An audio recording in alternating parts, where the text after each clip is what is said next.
So when I was like learning about this muscle memory or brain breath connection, however you want to call it, I was like, okay, well, very rudimentary thinking. I was like, well, let me just kind of try to breathe slower.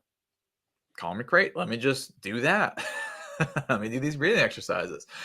And when I did it, I was like, this is like such bull donkey. I was like, okay, I'm gonna, because there's a lot of like things in the air. So I'm like, well, how is this breathing exercise at 9 p.m. going to help me from 10 p.m. to 6 a.m.? There's this whole Mm, gap of mm, not consciously aware of it. But so I did it, and we can go over the exercise. Well, I don't actually remember the exact exercise I did, but we can go over the exercise that I give people now, which is probably way better. Um, and just being able to have so just practicing slower breathing and slower inhale, slower exhale, all through your nose. And then like that night I went to bed, and then I woke up and sometimes like you wake up and there's just like sun coming through like the window and you're like, what the heck happened? What's going like that? Uh, you can only really appreciate it when you slept really poorly for a long time. That's what happened like that night. I was like, is this it? Is this the golden ticket? It wasn't. It improved over time. The effects like waned because there's the other factors I had to discover.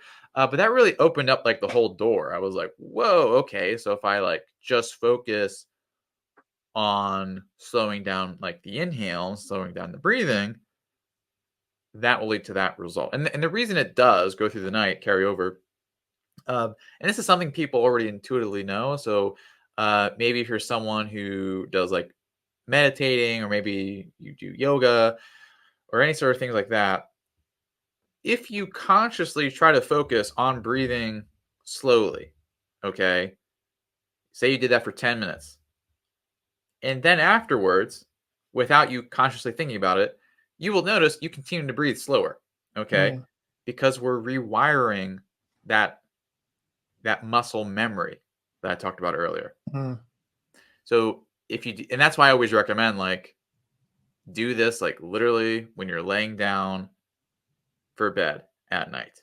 Okay. One, because it will reset that connection that we want, that better breathing pattern. And also, this is kind of the big secret, so I'll let you in on it. It's mainly because, well, I mean, okay, yes, it's for that first physiological part, but also you can't argue that you're not going to lay down in bed for a little bit and you're not going to breathe. Okay, you're going to do both of those things tonight, no matter what. mm, You might as well just like do a little breathing exercise while you're there, and mm, then get way better sleep. Um, so it all kind of works together like that of being able to do that. And then like once I had that, I was like, okay, what like that's when I really dove into like what are all the things that affect breathing patterns. And that's where I found a lot more of the more like metabolic things, if you will, right?